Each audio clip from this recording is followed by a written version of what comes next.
Hey everybody. Um, Happy evening.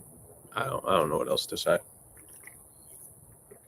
Um, this is this is probably one of those nights that we're going to remember for a very long time. Unfortunately, there's been a lot of those lately. Um, I'm in like one of those weird places where it's not surprising, but it's infuriating. Everybody who's been paying attention to this, everybody who has been objectively looking at what Vladimir Putin was up to and what was happening in the political world around the world knew that this was coming. I've been talking about for a couple of years now that there was an international authoritarian movement that was coalescing and was trying to take power. Vladimir Putin, of course, played an outsized role in all of this, not just in terms of his continual abuse and murderous tactics within Russia, but his interference in politics and society around the world. This wasn't hidden. This wasn't kept clandestine at all. This was very obvious. I posted about this today. Alexander Dugin published his Geopolitics in 1997. I was 16 years old in 97. I'm a 40-year-old man now. 25 years ago, Alexander Dugin published his geopolitical book that called for Britain to be severed from Europe, from the mechanics of Europe, for America to be undermined by playing upon our political and societal differences, pitting us against one another, and for Russia to invade and annex Ukraine. That book was published in 1997. Vladimir Putin has given one speech after another calling for this. This thing that's happening tonight, he has telegraphed this God knows how many times. And our leaders and our economic elites have just stood by the side and said, couldn't happen. Couldn't happen. How could it happen? We have a stable international economic order. How could anybody step outside of that? Because, I mean, my God, free markets, they create freedom, right?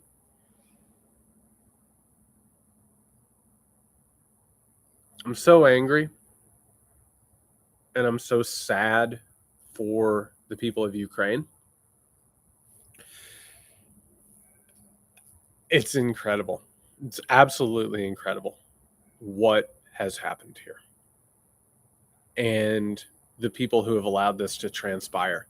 And meanwhile, and if you're on this stream right now, I have to assume that you've not only paid attention to things, but you've paid attention to the Bourbon Talks, the podcast, the books, all of this stuff. If you're here right now, I assume that you have paid attention to all of this stuff and that you are up on these things. I guarantee it.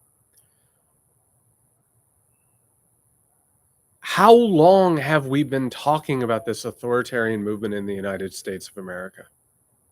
How long have we been talking about how the Republican Party and its apparatus has been taken over by this authoritarian illiberal movement? How long have we been talking about that?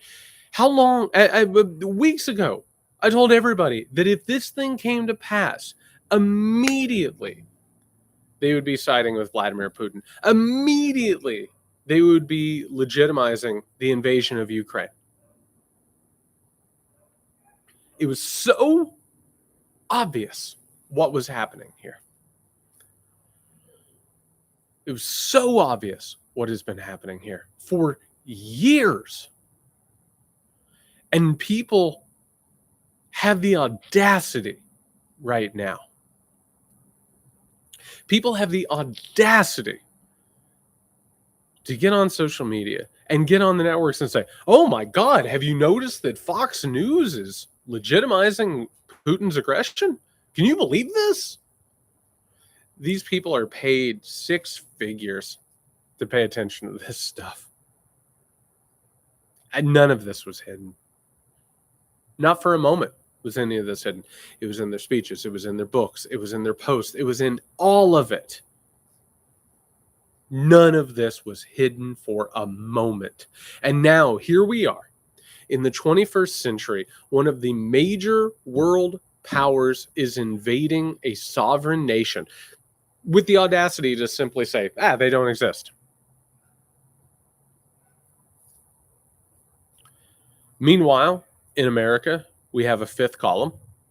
We have a group of people who are not only opposed to American leadership, but they are actively trying to dismantle democracy. God knows what they're going to do. God knows what they're going to do. They have undermined us at every pass. And I have to tell you, looking at history is filthy with these things. It's right-wing reactionary people who on one hand say, oh, we're patriotic. We're the patriots. We're the ones that love the country. And then the moment that they sense an opening in which they might be able to take power, all of a sudden they're like, man, I hope that country loses and we can take over and we can do whatever we want. The fifth column is real. The Republican Party is currently in a civil war, a schism, in which the National Conservatives, who are absolutely ideologically interlocked with Vladimir Putin, of course they're bombing an airport. Of course they are. And what the Republicans gain by siding with Putin is they want a country like Putinist Russia. They want to hold elections, but they don't want to doubt what the results are going to be, right? They love the illusion of democracy, but they want to control the elections. They want a society that is tailored to white, patriarchal, evangelical interest. They want a society in which people have rights, but they're terrified to use them, because if you use them, you end up dead. They want their own version of Russia. They want their own version of Hungary. That's what the National Conservatives want. That is what we are facing. I am so sad and I am so angry at what has transpired here. This is and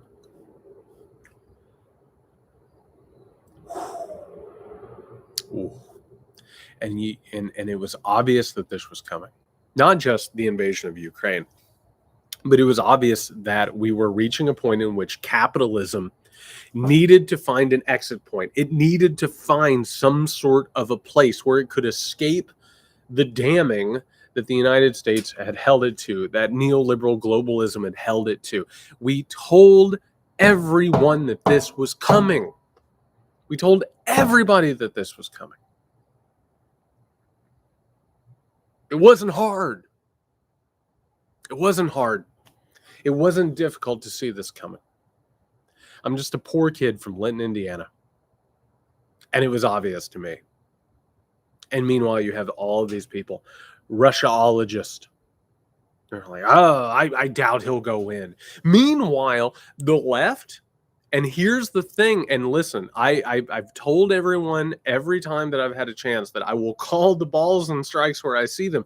The left has missed this whole damn thing because they have been so focused and obsessed with the idea of standing in opposition of liberals.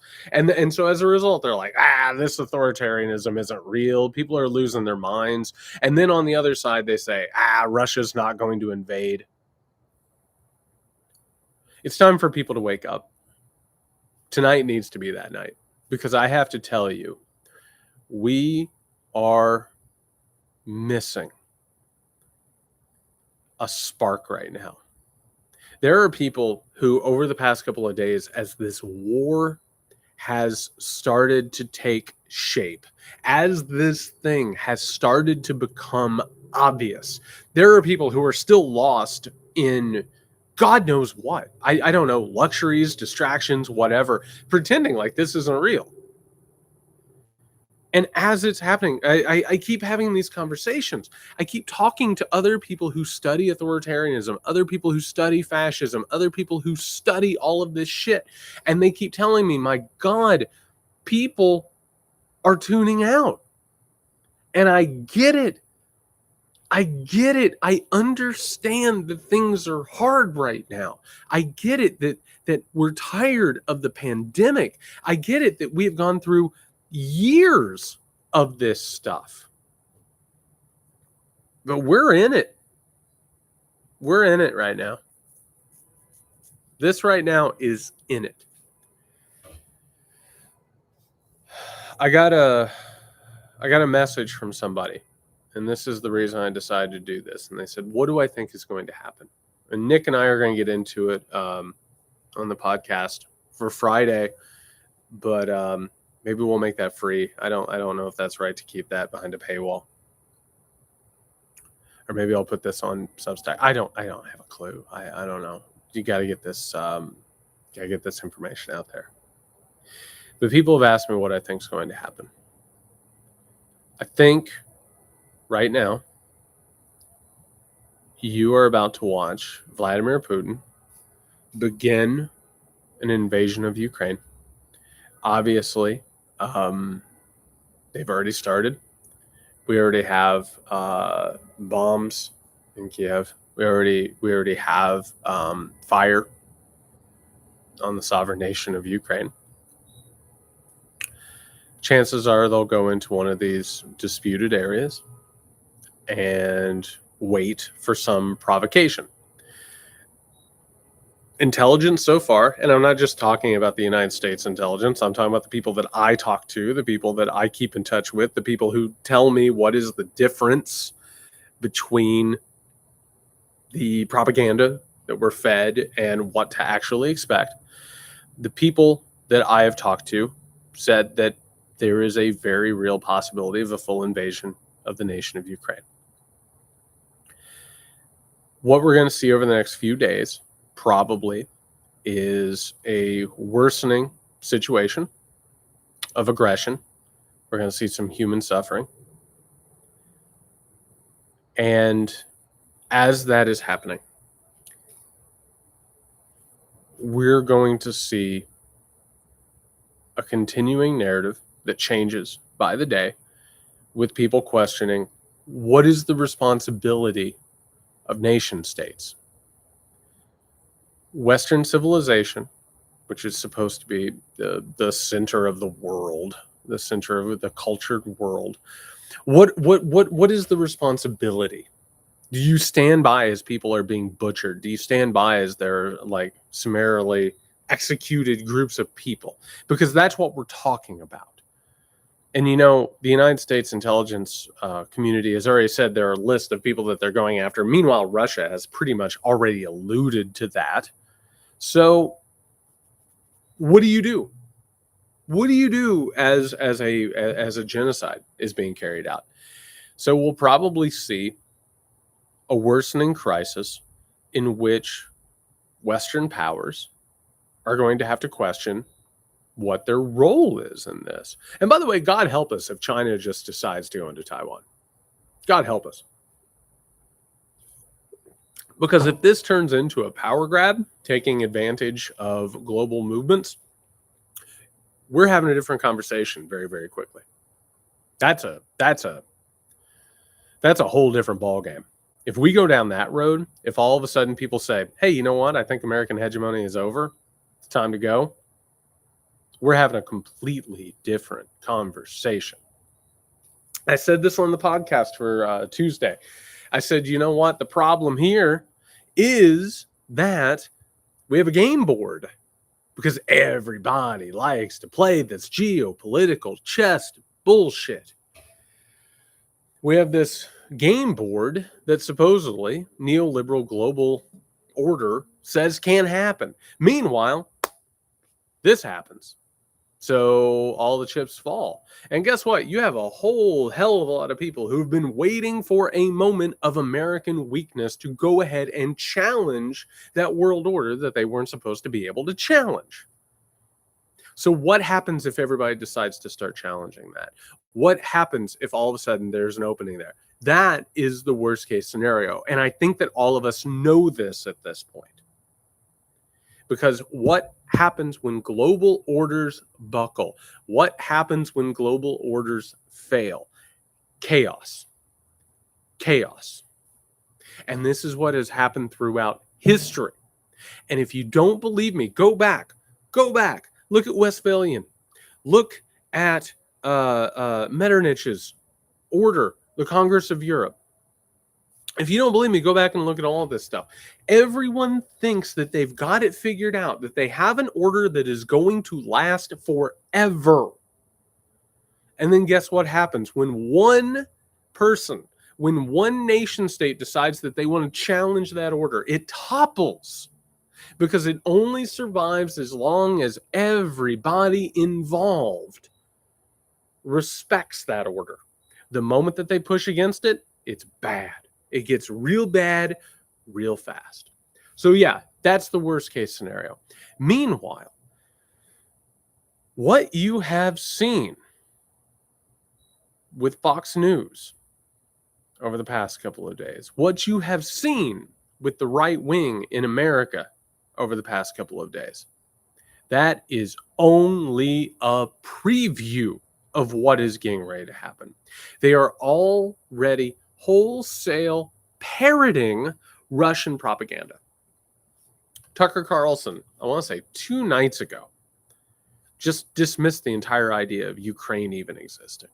Just completely sneered his dumb face at the idea that Ukraine had a right to exist. You're starting to see some of them play a little bit of footsie. That will change over the next couple of days as the Republican Party realizes that the momentum is with Putin.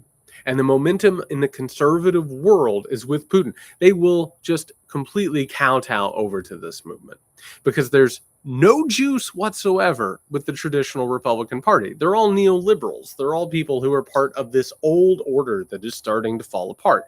They have no momentum whatsoever. The momentum is with the national conservatives, and the national conservatives are completely in line with Vladimir Putin and Viktor Orban. So over the next few days, as this situation gets worse and worse and worse, you're going to see the authoritarian movement within the United States of America become more and more vocal. Now, what does that mean? What will that lead to? We don't know yet. Obviously, they were interested in, this convoy thing has just sort of fizzled out a little bit. That doesn't mean that they're not going to figure something else out. There are tons of people out there, the people who funded January 6th, the people who funded the convoy in Canada. Those people are constantly looking for opportunities to destroy liberal democracy. Are they going to see an opening here? That's a question. Are they going to see an opening? I don't know. Maybe. Will capitalism suddenly look at America and say, ugh? I think the getting's good. I think that we've got everything that we needed and then escape somewhere else. That's everything that's been going on with the markets, but also with crypto as well. So, over the next few days, you're going to see the Republican Party, particularly the mouthpieces of national conservatism. You are going to see them just completely throw their weight behind Putin. That's going to happen. And this is going to become an incredibly contested, contentious debate is what it's going to be. And as that happens, the United States, Germany, France, England are going to have to start making choices, which is what are the responsibilities of Western powers when something like this happens. And I have to tell you,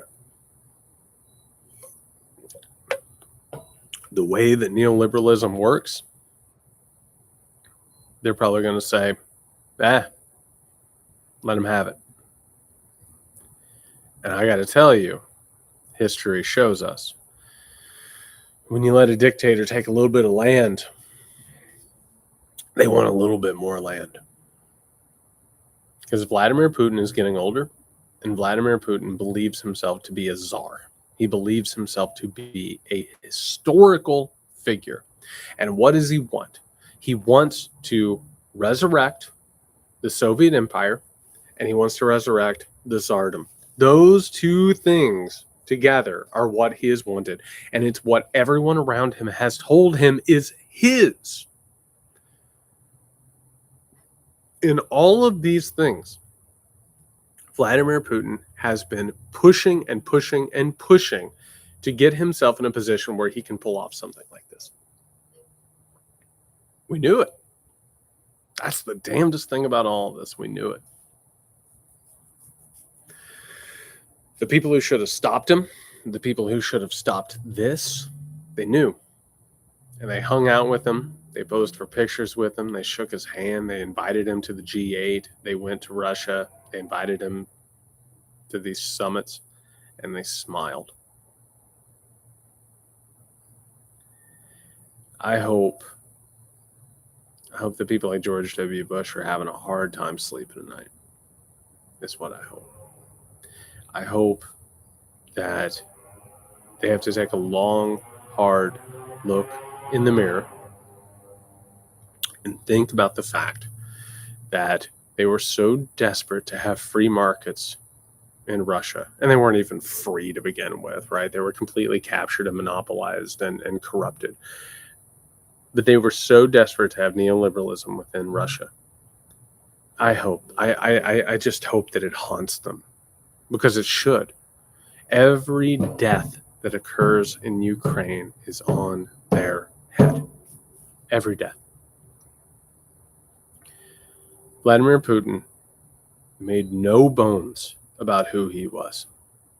He told everybody, every step of the way, who he was. And they just pretended like it wasn't so. The same way that they pretended that he wasn't infecting American politics and American society, the same way that they pretended like authoritarianism wasn't taking hold in this country and around the world. I've told people this left and right. Told people about this left and right, that this was happening. And everyone's like, oh my God, that's hysterical. Oh my God. He thinks there's a possibility of war. Neoliberalism will not allow war. I had somebody today, a reporter, a writer of some renown, reach out and say, there's no way that he's going to invade Ukraine. That doesn't make sense in a neoliberal global order. No, there's no possibility. That happened today. They are so delusional, and they are so complicit, and they are so involved in this thing, and they can't even see it. It's incredible. It really, truly is. It pisses me off, and it makes me sad. I'm sure it does the same for you. Whew. I just want to start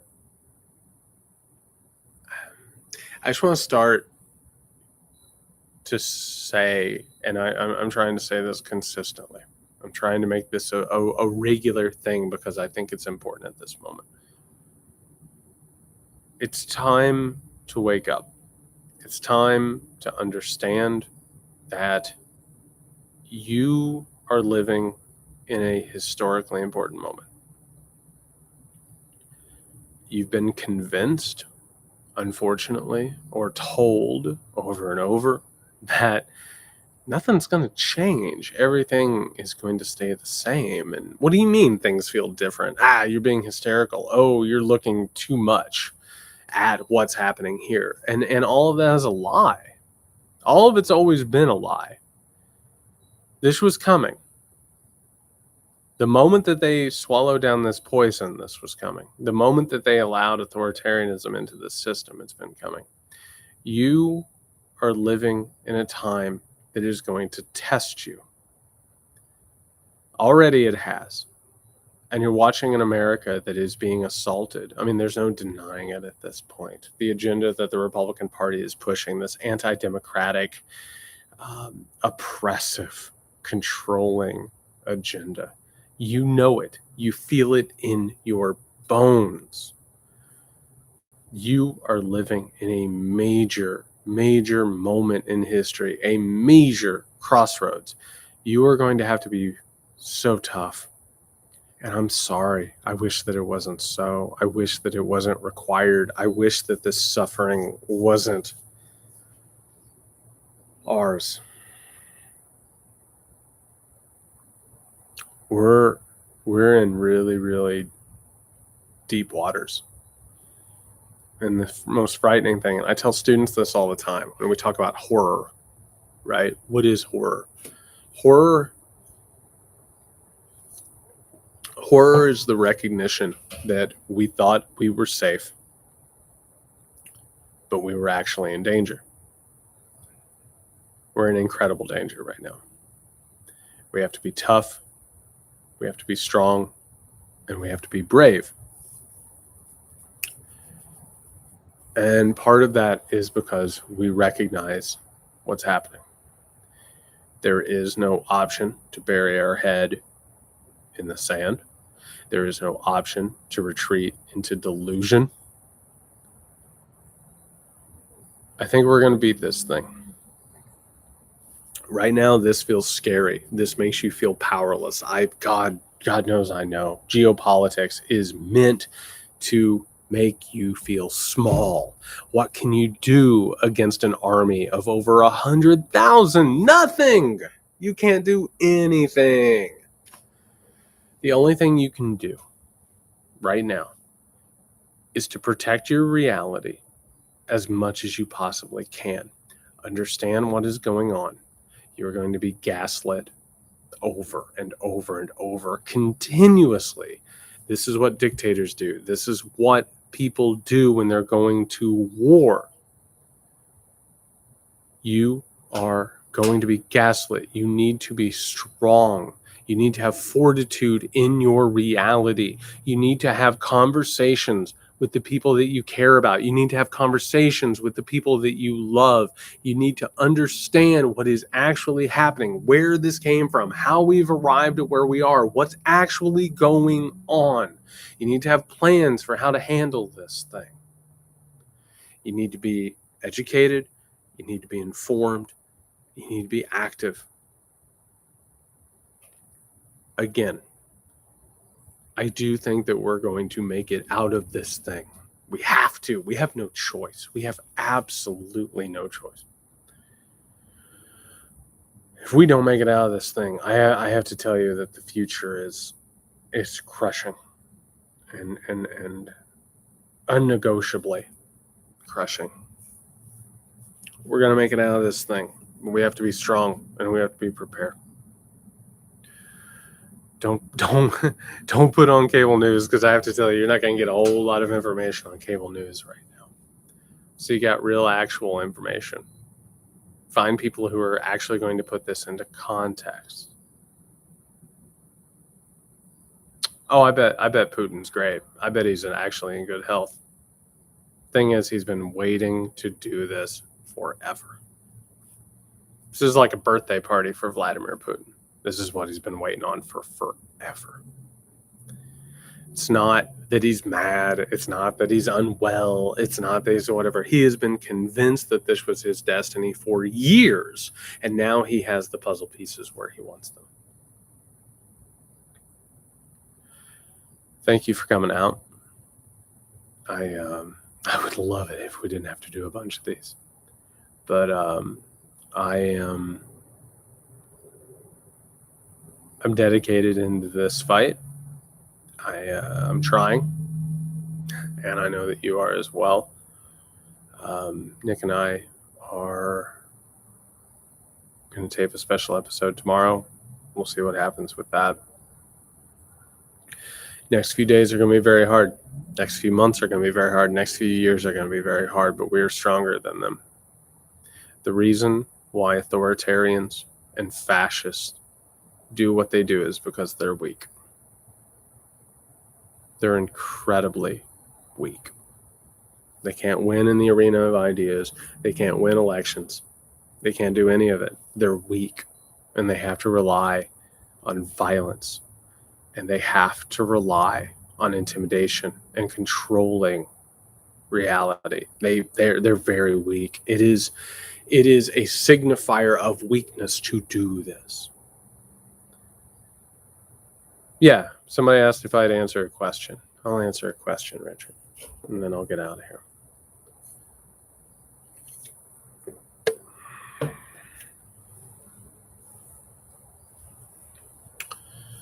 I believe in us.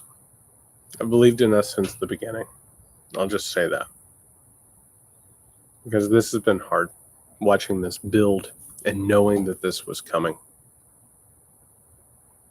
It's been hard and tiring. I feel like I've put a lot of miles on the old odometer. Yeah, for those of you who've been tuning into these live streams and all of this, I think you've probably seen me age in dog years at this point. But I wouldn't have it any other way. You gotta take account at some point. Oh yeah, so the claim that he's fighting Nazification. I bet there are right-wing elements in Ukraine that are problematic. Let's stop pretending like that this is a black or white issue and that it's heroes and villains. There probably are some really far right-wing, even Nazi elements within Ukraine. There are Nazi elements in every country in the world. It's just an excuse. It's just an excuse. Doesn't mean that we need to give them, Stinger missiles. But yeah, I completely agree. There are Nazis all over the world. All right, everybody, try and get some rest. We've got a long road ahead of us. We really, truly do. You mean a lot to me. The support and the kindness always does. All right, everybody. Good night. Godspeed.